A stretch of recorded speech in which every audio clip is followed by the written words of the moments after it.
getting out here early enough that I'm not dying of heat. It is hot. We've been getting in the low 100s with a heat index of like 110, 115. Very high humidity. Pretty much after 9:30 in the morning, we all want to be inside. So some days I push through, some days I'm gonna have to not push through and just deal with it and come back in the evening. But today I get to harvest a little, so I wanted to show you what I'm getting out of the garden so far. It is July 12th today, so you see the ducks. They're so nosy. So I showed you that these tiny little grenades here are from a hornworm. And so we've been coming out at night. I haven't really caught them at night. I'm catching them more during the day. These tomatoes, let me see, they're not ready. I've been picking them not necessarily at their prime, not when they're super red and perfect and ripe. Oh, here's a good example of the little grenades that I'm talking about. If I can get the sun on them. See how they almost like little corn cobs.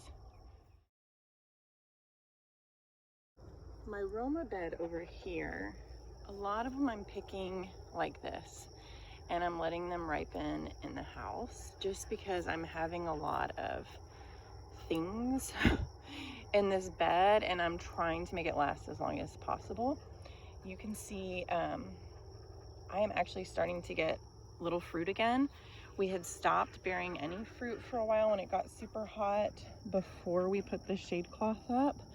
And I will link this in, I will link that below for you, because I was very not sure about getting it, and now I actually can work in the garden longer during the day when this is up, because it does provide enough shade that it's actually cooler. And I'm seeing that my little guys, we've talked about this before, pollen is sterile usually past 92, 95 degrees Fahrenheit. And so what we see is we'll get a bunch of blossoms and no fruit. And then you just have plants that you're keeping alive through the heat of the summer. But what I'm noticing, I don't know if you can see it over here, I have a few smaller fruit that are coming in since we put this shade cloth up. And so I'm very encouraged by that. The Romas are determinate. They will only produce so many. They produce a lot at one time. As you can see, this is my bed that's very active. This is for our sauces. And I've been, like I said, I'm ripening a lot of them inside. Once they start to blush kind of like this, I'll pick them, because the other thing I've had an issue with is the watering.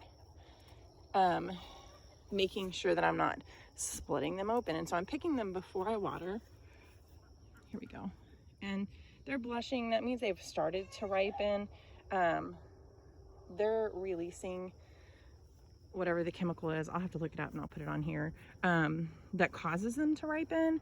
And so I'm not going to stop them ripening like this. I'm just going to sit them in a well-lit area of my house, which is the counter. In my kitchen, and in a day or two they'll be ready to go into the freezer.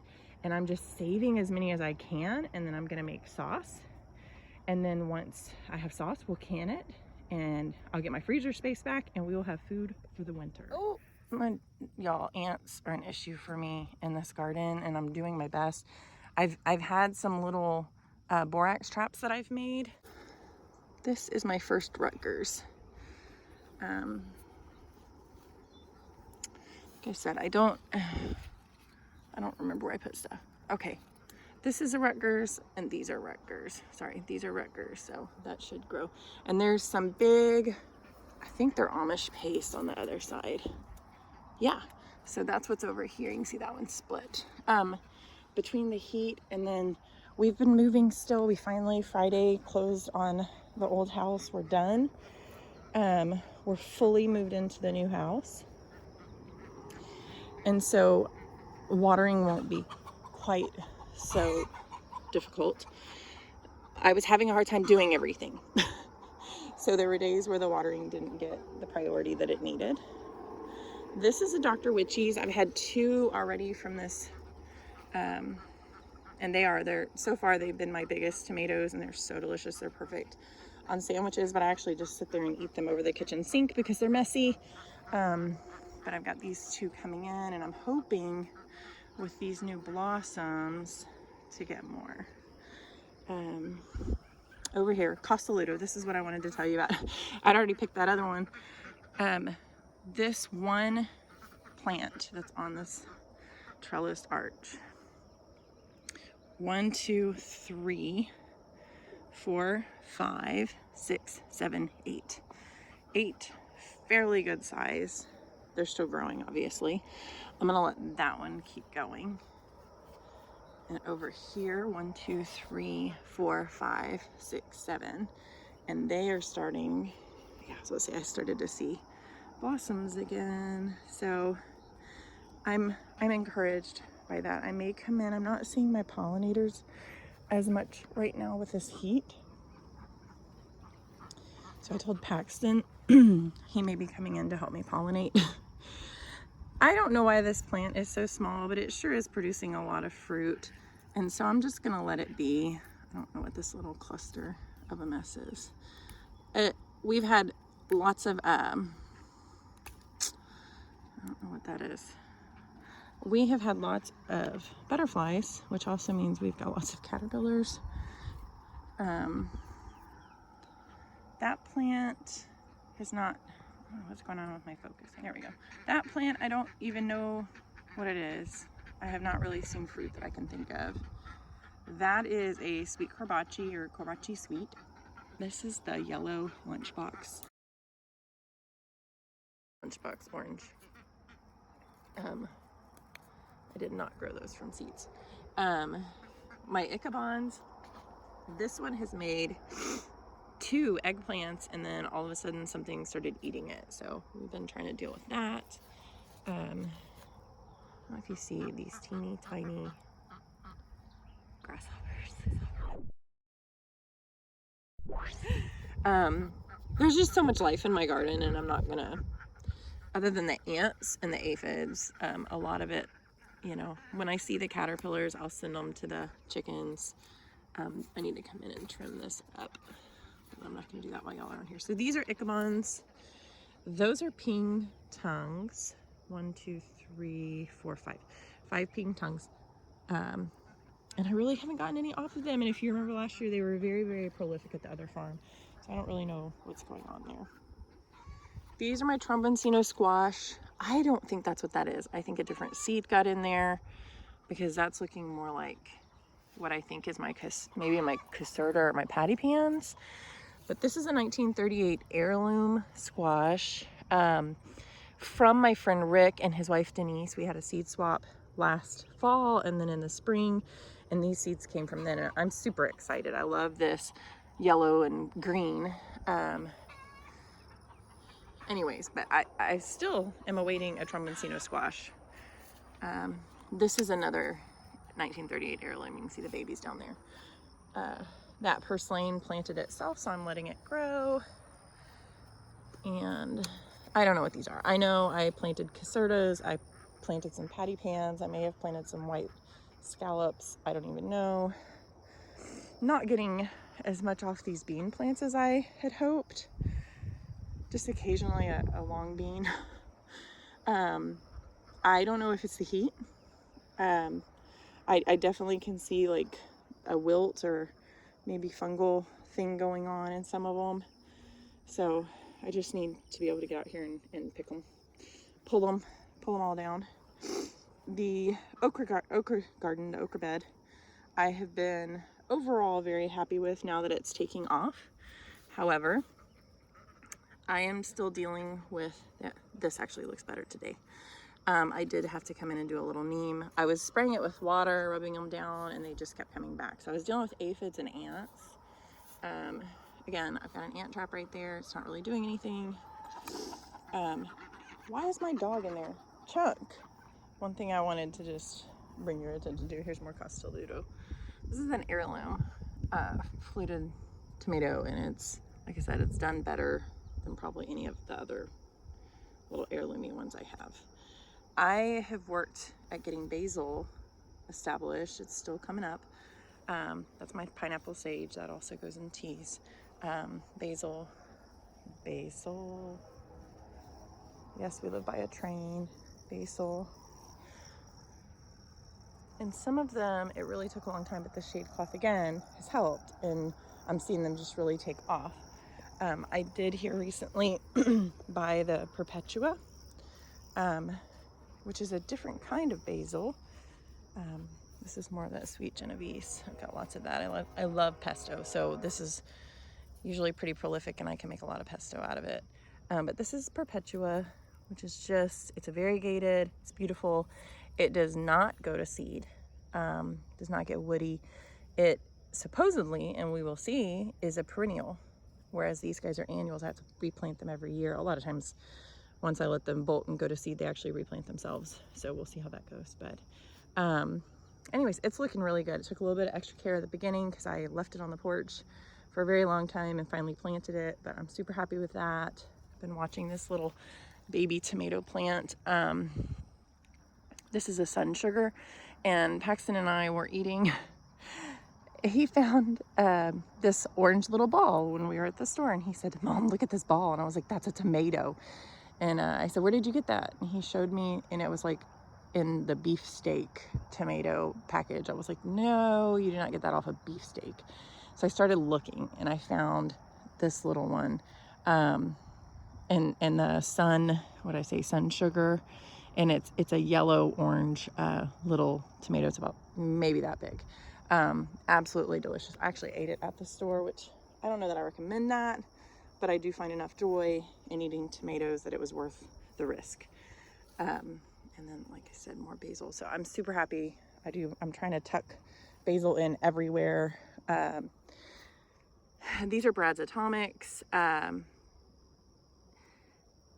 they're fun to grow. They're really cool looking. Flavor wise, they're a little bit tougher.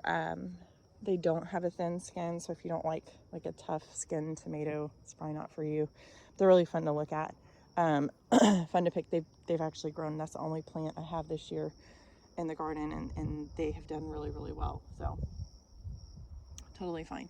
So what is the plan over here? I need to put in, do you see that chicken? What are you doing in there? Nobody knows. That's their mister. I'm going to put in their new mister today because that one was making a mess. This is going to have flowers. It is going to be the start of our fall garden because it is mid-July, and that means it's time to start our fall garden. I'm thinking I'm probably going to do one pumpkin plant or one or two pumpkin plants this year. We don't need a ton. I'm trying to grow food. I ordered yesterday. Paxton and I have been on a kick of watching Epic Gardening with Kevin, and so my birthday is tomorrow, so we sat down and ordered some fall seeds. Not a ton. I had a very small budget this year for seeds, but we sat down and ordered some really fun stuff, so I can't wait to go through that with you and just show you some things that we're going to grow in the fall that I've never grown before. So this bed I have a lot of hope for. We are going to fix our water situation. Daryl and I are kind of in the middle. He just moved in with us for 2.5 months. He's been living at the other house while we've been waiting to sell it. So he has just moved in. I promised him I would give him a little time to get established. Nobody actually knows what these birds are doing. Give him some time to get established before I start the list of all the projects. But water is one. You see I've got all these lines here. I was having some issues with our water lines, and I'll show you. I just ordered, well, I showed you guys this adapter. This is a female adapter. This is working fantastic. And on these, not really a big deal. I can fold them in half.